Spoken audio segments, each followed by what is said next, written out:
Hi, today we're going to talk about cranial nerves and circulation.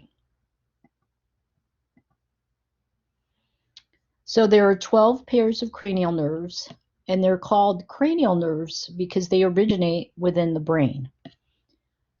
If we look at this inferior portion of the brain, you can see that this is the posterior portion of the brain, and this is the anterior because you could see the cerebellum is always located posteriorly.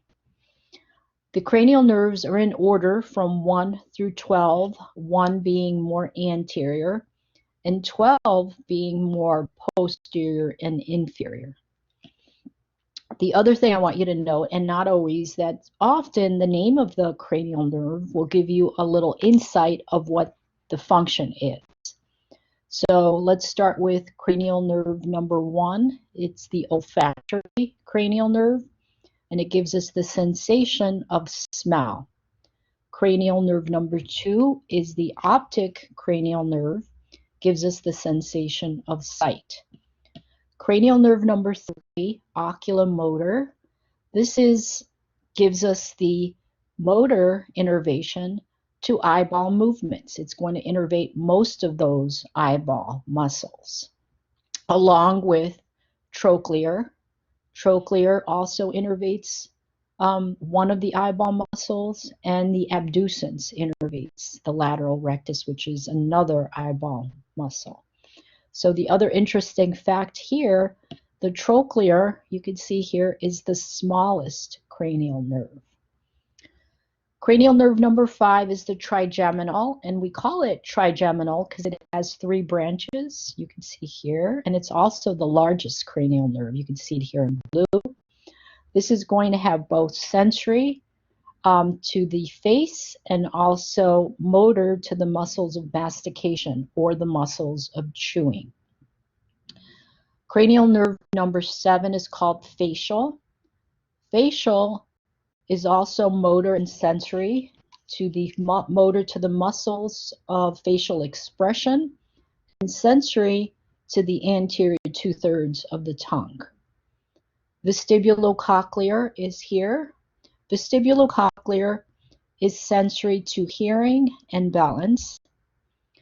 Cranial nerve, that's cranial nerve number 8. Cranial nerve number 9 is glossopharyngeal. Glossopharyngeal also has motor and sensory functions, motor to the pharyngeal muscles, and sensory to taste posterior 1/3 of the tongue. Cranial nerve number 10 is next, which is vagus.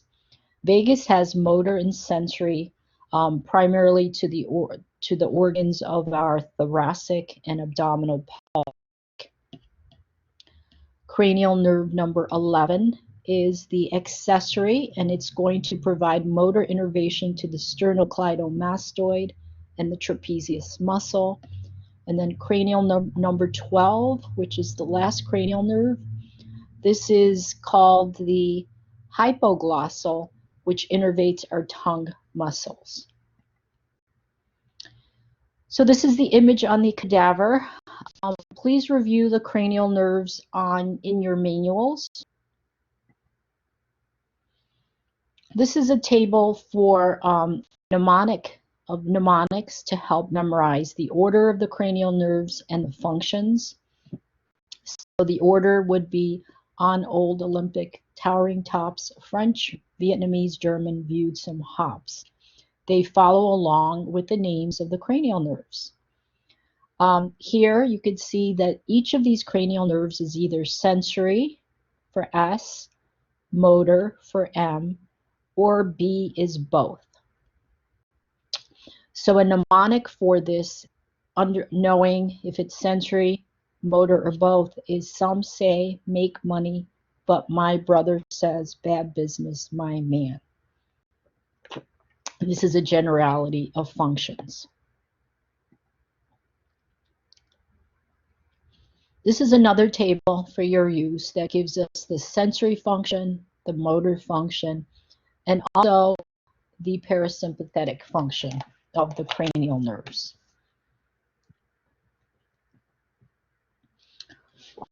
So we're going to talk about where these cranial nerves are going to exit and pass through in the skull bones. So let's start with a general overview of this.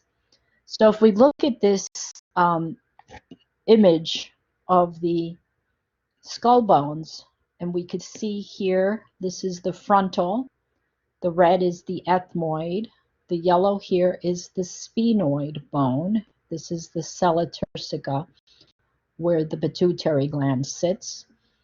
This is the temporal bones, and this is the occipital. So let's talk about the foramina. As we go through the nerves, that'll refer to some of this foramina so you can understand what we're talking about. In the ethmoid bone, the little tip that sticks out is called the crista galli, and the base of this is called the cribriform plate. So the cranial nerve number 1, sensory for olfaction or smell, exits through the cribriform plate. The next region here is the sphenoid bone, and there's many foramina here. So this top one here, it's exiting the lesser wing of the sphenoid bone, is called the optic foramina, and cranial nerve number 2, which is sensory, or the optic cranial nerve, passes through sensory for vision right here. You could also see it right here. The next one is called the superior orbital fissure, it's kind of like a fissure or a space that exists underneath the wing, the lesser wing of the sphenoid bone. And there's 4 cranial nerves that exit here. So they're in numbers. There's cranial nerve number 3, oculomotor, cranial nerve number 4, trochlear, cranial nerve number 5, and this is the ophthalmic branch of the trigeminal nerve. We'll learn that there's 3 branches of the trigeminal nerve, and the ophthalmic branch, that's what we call it, cranial nerve number 5, 1, or the first branch, exits this superior orbital fissure. And the last one is called the abducens cranial nerve, or cranial nerve number 6, which all of the motor innervation of these are for eyeball movements, and the trigeminal is sensory for that region. So if we look at other foramina that exit the sphenoid bone, we're going to use the mnemonic ROLS, R-O-L-S.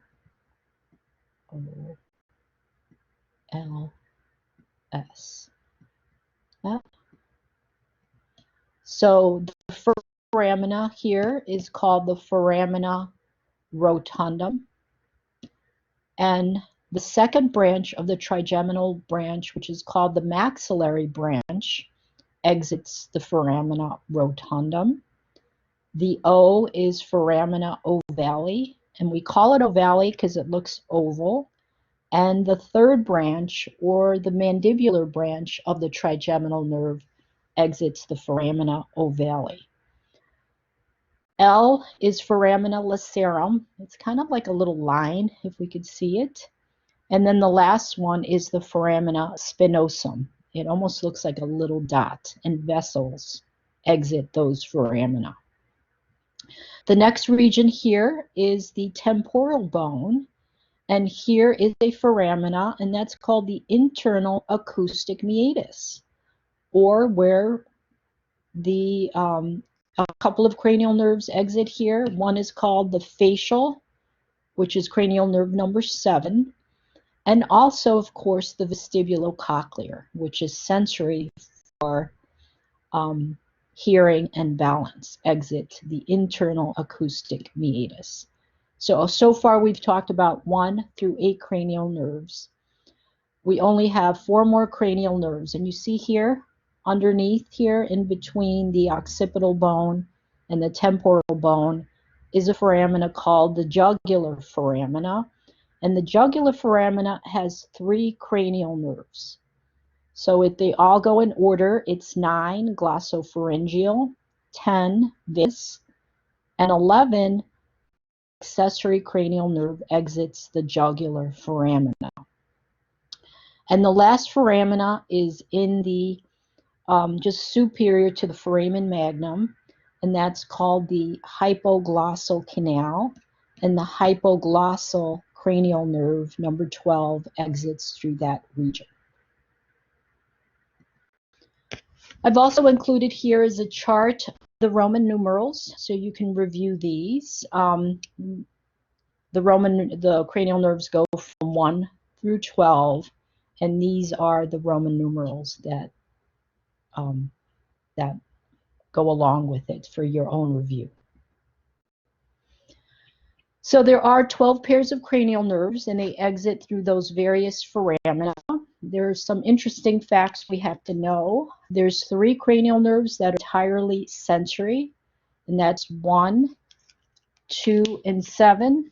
So that's going to include the olfactory, the optic, 1, 2, and 8. Olfactory, optic, and the vestibulocochlear are all sensory. 4 cranial nerves that are all motor. So that's going to include 3 oculomotor, 4 is trochlear, 6 is abducence, 11 is accessory, and 12 is hypoglossal, all motor. And there's a few 5 that are mixed, which includes number 5, which is the trigeminal, 7 is facial, 9 is glossopharyngeal, and 10 is vagus. And there are 4 that are parasympathetic, and that's going to include 3 oculomotor, 7 facial, 9 glossopharyngeal, and 10 vagus. Another interesting fact that you do have to know for your exam, the smallest cranial nerve is the trochlear, and the largest cranial nerve is the trigeminal. So we'll go through each nerve in greater detail. So cranial nerve number 1 is the olfactory. It gives us the sensation of smell. So if we look inside the nasal vestibule, for example, we're inhaling, let's say, chocolate chip cookies.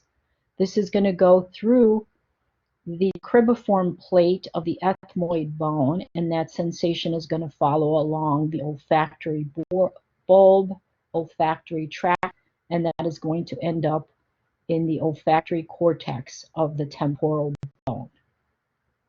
The temporal lobe, I'm sorry. So clinically, if there's either infection, injury, meningitis, or excessive abuse of the olfactory epithelium, we can have a condition called anosmia, which is lack of inability to smell. And a simple test for this is just smelling each individual nasal area separately to see if you could smell. Coffee is a common agent that we use for that. Cranial nerve number 2 is the optic cranial nerve, and that's sensory for vision. So the information is coming in through the retina. It's going to go through the optic foramina, remember in the sphenoid bone. It's going to follow through the optic chiasm and the optic tract, and the primary visual cortex is located in the occipital lobe. So a problem with this is called anopia or blindness. And this is also due to trauma, or ischemia is where there's like lack of blood to that area. A simple test for these are the Snellen tests and visual fields, which can test for loss of visual acuity. Snellen chart is what you usually have if you go to get an eye exam, the chart where you have to read the letters. So as we follow along, the next cranial nerves are 3, 4, and 6. So they're all associated, first of all go through that superior orbital fissure, and they're all associated with motor movement to the eyeballs. The only one that also has some parasympathetic movement is the oculomotor. So you can see here, all the nuclei of these nerves is located in the midbrain, and cranial nerve number 6 is located in the pons. So 3, oculomotor and trochlear, are located in the midbrain, and number 6 is located in the pons. So they're all in the brainstem. So let's start with oculomotor here. So that's going to innervate all the muscles that are moving the eyeball. That's the best way to memorize it, is rather than memorizing each individual muscle, memorize what the other 2 are innervating. So when we're talking about the muscles around the eyeball, called rectus. So there's a medial rectus, a superior rectus, inferior oblique muscles. So all of these are associated with eyeball movement. There's a parasympathetic innervation to the small muscles called the sphincter pupillae muscle that makes the pupils contract, associated with cranial nerve number 3.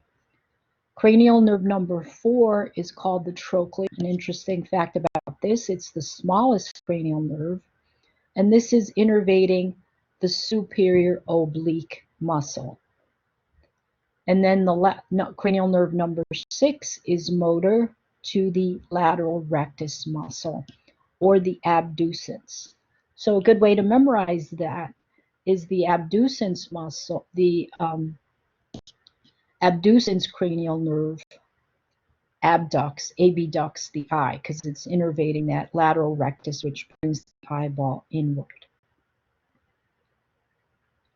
If we look at some clinical connections to these, for example, due to any kind of trauma or stroke, the conditions that it could express are called strabismus, is where there's an abnormal alignment of the eyes. Ptosis is where one of the eyelids are drooping. And the third one is called diplopia, which is the patient may have double vision. A simple quick check for this is the quadrant check, where you're having the patient follow your fingers and you outline a quadrant and make sure that they could follow, and you check for any of these abnormalities. The next cranial nerve is called the trigeminal nerve. So this is the largest cranial nerve, and we call it tri because it has 3 branches. There's an ophthalmic branch, and this is exiting the superior orbital fissure, and it's going to innervate the region around the eye.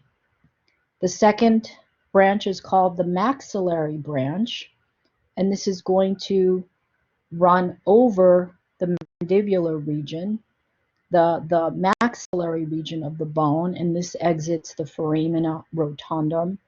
And then the third branch is called the mandibular branch, and this is going to exit the foramina ovale, and it's going to go over the mandible bone. So here's the trigeminal. It has both sensory and motor. So here is the ophthalmic branch. It's going to innervate around the eye, and this one is going to exit out of the superior orbital fissure. The next branch of the trigeminal nerve, you can see here the 3 branches, it's the largest cranial nerve, is the maxillary branch, and it's going to provide sensation around the maxillary bone. And then the third one is the mandibular branch, and this is going to innervate what we call the muscles of mastication, or providing the muscles in this region that allow us to chew. The nuclei here originate in the pons of the brainstem. So clinically, condition associated this is called trigeminal neuralgia. This is where the patient may have extreme sharp pain along the pathway of the nerve. Often the treatment is medication, or in extreme cases, surgery.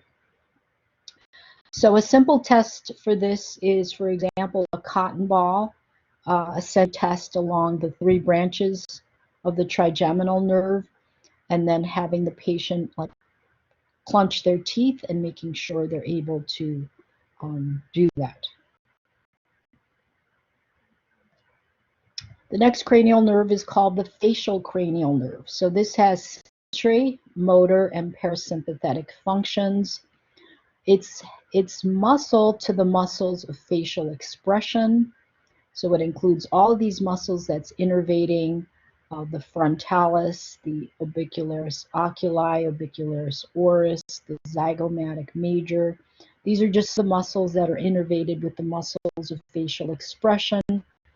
It also provides sensory to the taste for the anterior 2/3 of the tongue, and it's parasympathetic to the motor and salivary glands, the lacrimal glands in our eyes and salivary glands in our mouth. This nerve exits the internal auditory meatus along with the vestibulocochlear nerve, and the nuclei originate in the pons of the midbrain. A common condition that is often seen when this nerve is inflamed, possibly due to shingles, any kind of bacterial or viral infection, trauma, or stroke, and that's called Bell's palsy. So what happens in Bell's palsy is that you get a paralysis of the facial muscles on one side. Often it'll have loss of taste, decreased salivation, and also decreased lacrimation. You need to have like special drops and inability to close your eye. So a simple test for this is ask the patient to wrinkle and use their muscles of facial expression to test a simple test for the facial nerve. Cranial nerve number 8 is called the vestibulocochlear cranial nerve, and this is sensory, 100% sensory. The nuclei of this originate in the pons of the cerebellum. The pons, they exit out the internal acoustic meatus, and the nuclei terminate in the temporal lobe of the auditory cortex. So the vestibulocochlear nerve has 2 branches or 2 functions. The vestibular branch is responsible for equilibrium, and the cochlear branch is responsible for hearing. So clinically, any kind of trauma or infection or injury to the vestibulocochlear nerve can cause what's called vertigo. This is where the patient feels like the environment is moving around their head, so they'll get up and they'll feel very, very dizzy.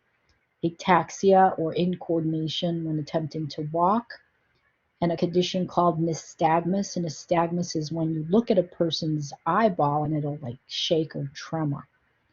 So a simple test for this is a hearing in each separate ear. You either can use a tuning fork or your fingers to make sure the patient can hear equally on the right and left sides. Cranial nerve number 9 is called the glossopharyngeal. Remember, we talked about how glosso means related to the tongue. But cranial nerve number 9 is sensory, motor, and parasympathetic function. It exits the jugular foramina. The nuclei are located in the medulla oblongata. So the sensory portion of the glossopharyngeal is related to their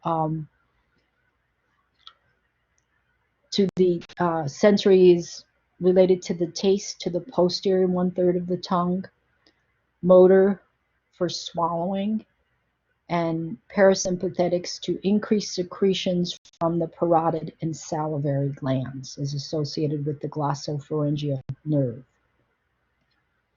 So a problem with this nerve can cause what we call dysphagia or difficulty swallowing. Epilation is a decreased salivary secretions, and ageusia is loss and taste of function of the tongue. A simple test for this is to open their mouth and look at the uvula. So the next cranial nerve is the vagus. The vagus has motor, sensory, and parasympathetic functions. It's mixed, and it aids the head, the neck, thoracic and abdominal pelvic cavities. So it's sensory around the ear, our taste buds, and along our neck muscles and throat. It's also going to have parasympathetic functions around the glands of our gastrointestinal tract, the smooth muscles of our respiratory passageways, and also parasympathetic to our gastrointestinal organs. So it's going to innervate the pharynx and the larynx, and it's going to innervate these visceral organs of our thoracic and abdominal organs. This nerve exits the jugular foramina. The nuclei originate in the medulla oblongata, and its parasympathetic function, slowing down the heart, the lungs, the respiratory tract, and other digestive abdominal organs. So clinically, if there's an injury to the vagus nerve, you could have decreased sensation, difficulty swallowing, and also tachycardia means increased heart rate. A simple test for this is testing the gag reflex. Cranial nerve number 11 is motor or accessory nerve to two muscles, the sternocleidomastoid and the trapezius. This cranial nerve exits the jugular foramina. The nuclei originate in the medulla oblongata. And again, we review 3 cranial nerves that exit the jugular foramina. That's cranial nerve number 9, which is the glossopharyngeal, number 10, the vagus, and cranial nerve number 11, the accessory, all exit the jugular foramina. Clinically, a simple test for this would be a shoulder shrug, testing the trapezius and the sternocleidomastoid due to any kind of stroke or infection that can damage that nerve. The last cranial nerve is the cranial nerve number 12, which is called the hypoglossal nerve, which is associated with innervation of our tongue muscles. This cranial nerve exits the hypoglossal canal, the nuclei associated in the medulla. A simple test for this is to have the patient stick their tongue out, and often the tongue will curl towards the affected side of the injury, also causing dysarthria, which would be difficulty speaking, and dysphagia, which means difficulty swallowing. Okay, so let's review the circulation of the brain. So the brain is going to receive blood from 2 vessels, the internal carotid artery and the vertebral arteries. So the internal carotid artery is going to supply more of the anterior region of the brain, and the vertebral artery is going to, remember, go through the intervertebral foramina and is going to supply the posterior region of the brain. So if we could see this image here, here's the arch of the aorta. Remember, we have the common carotid. So the common carotid is going to separate into an external carotid going to the external muscles of the head, and the internal carotid, which is going to go to the anterior region of the brain. Here is the subclavian artery, and off of the subclavian artery, there is the vertebral artery, and that's going to go through those intervertebral foramina and the cervical bones, and it's going to supply the posterior region of the brain. So here's the other image of the same thing. Here's the subclavian, the vertebral artery going to the back. And then we have the common carotid separating into an external carotid and the internal carotid. So if we take a inferior view of the base of the brain, we look at this internal circulatory pattern called the circle of Willis. So anterior, this is the anterior portion of the brain. This is the posterior portion of the brain. So let's start with that vertebral artery. It's coming in, and then it's going to separate into the basilar artery, and this is going to go into this circle of Willis. So the circle of Willis, here's the basal artery, and this is all the posterior portion, is going to go into the circle of Willis. So what makes up this circle of Willis? It has these posterior cerebellar arteries, a right and a left, posterior communicating arteries, and here's part of that internal carotid artery, remember, coming into the anterior portion of the brain. So that's part of the circle of Willis. We have the anterior cerebellar arteries and the anterior communicating arteries. So make sure you know that for your exam. What compose the circle of Willis? So again, it's the anterior cerebellar arteries, the anterior communicating arteries, the internal carotid arteries, the right and left, posterior communicating arteries, and the posterior cerebellar and the basilar arteries all make up that circle of Willis. So on the external surface of our facial muscles, here's the common carotid, and it's going to separate into an internal carotid and an external carotid. So off of this external carotid, many of these vessels are going to be named based on what muscles they're innervating. So for example, this one here is called the superficial temporal artery over the temporal portion of the head. The artery back here is called the posterior occipital, which is going to the occipital portion of the skull. And this one here is the facial artery going into the facial region of the head. So let's look at the veins. So we just in the past how the sinuses are veins. So the sinuses are draining the venous blood from the brain. And remember, these are within the dural folds. This is called the superior sagittal sinus. And just like we have a superior sagittal sinus, there's an inferior sagittal sinus.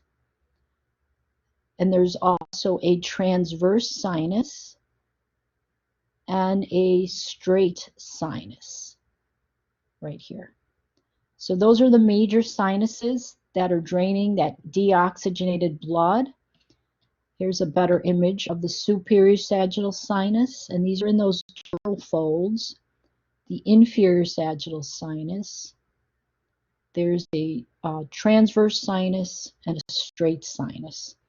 And all of this deoxygenated blood is being drained into the internal jugular vein and eventually into the superior vena cava. So just like we had the arteries, we also have the matching veins that travel with the arteries. Here's the superficial temporal over the temporal region of our head, artery and vein.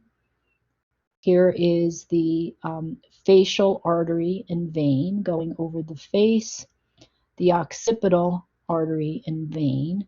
And you'll notice many of these arteries are associated with the matching regions of the head and neck, of the face that it's located on.